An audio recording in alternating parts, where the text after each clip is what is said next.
Você sabia que em novembro de 2021 foi publicado um decreto regulamentando novas regras para a terceirização?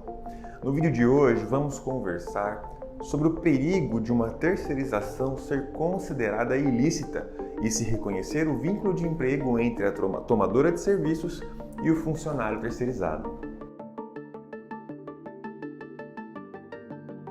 Olá pessoal, me chamo Rodolfo Carvalho, sou advogado e professor universitário e esse canal é um espaço em que toda semana conversamos sobre questões do seu dia a dia que estão relacionadas com o direito, especialmente com o direito trabalhista.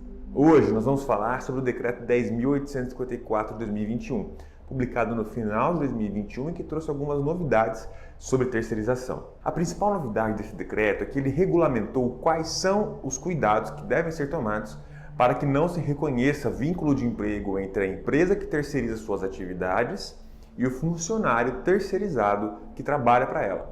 Fica até o final do vídeo comigo que eu vou te explicar, primeiro, o que é uma terceirização, segundo, quais são as duas principais figuras empresariais nessa terceirização através de um contrato e três, quando que uma terceirização pode ser considerada ilícita e causar algum reconhecimento de vínculo de emprego entre a tomadora e o funcionário terceirizado. Vamos lá? Bom, a terceirização ocorre quando uma empresa decide contratar outra empresa para ficar responsável por algum setor ou atividade específica da empresa contratante.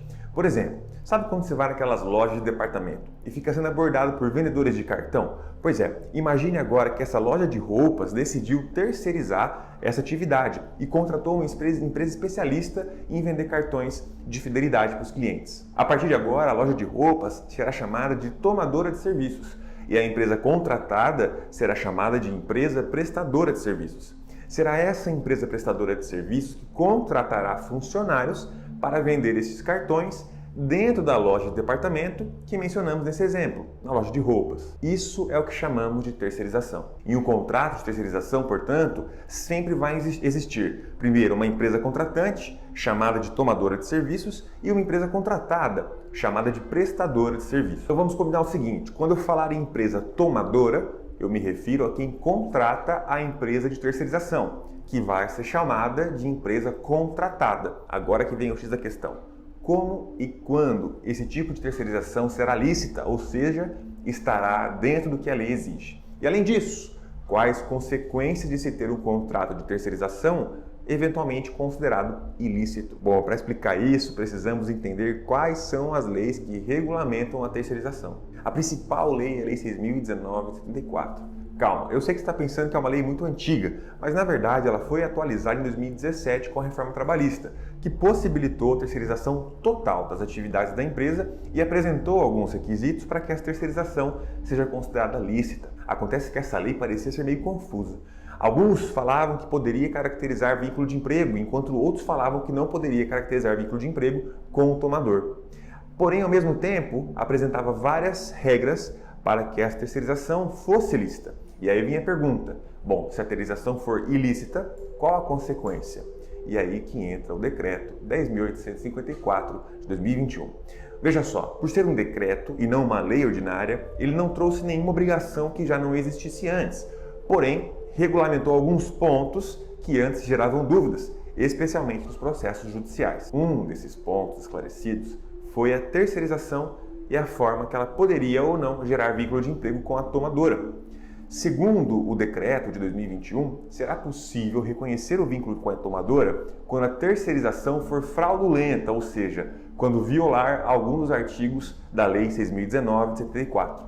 Então vamos lá, lembra que eu falei que o decreto não trouxe nenhuma regra nova, apenas esclareceu alguns pontos da Lei 6.019 de 74? Pois então, agora ficou claro que se um contrato de terceirização não seguir fielmente os artigos daquela lei, poderá ser caracterizado o vínculo de emprego diretamente com a tomadora. E vejam só que situações que podem gerar isso. Primeiro, quando se contratar uma empresa para realizar algum tipo de serviço específico, mas usar os trabalhadores terceirizados em uma outra função que não estava contratada. 2. Quando o contrato não respeitar os requisitos legais e deixar de indicar a qualificação completa das partes, a especificação dos serviços, o prazo da terceirização, o valor que vai ser pago e etc. Além disso, também será ilícita quando se verificar que a empresa prestadora de serviços não comprovar os requisitos exigidos para a sua criação, que são a inscrição no CNPJ, o registro na junta comercial e um capital social compatível com o número de funcionários. Uma outra situação que pode causar problemas é quando ficar caracterizada a pejotização. A pejotização acontece quando a tomadora de serviços demite um de seus funcionários CLT e solicita que ele abra uma empresa de prestação de serviços que será contratada para realizar as mesmas atividades que ele exercia anteriormente, mas agora como PJ. Para esses casos, a lei exige um prazo de 18 meses para a recontratação desse antigo funcionário como sócio ou titular de uma empresa prestadora de serviços. Outra quarentena de 18 meses é exigida para o trabalhador que foi demitido da tomadora e que será funcionário da empresa prestadora de serviços que será contratada pela tomadora.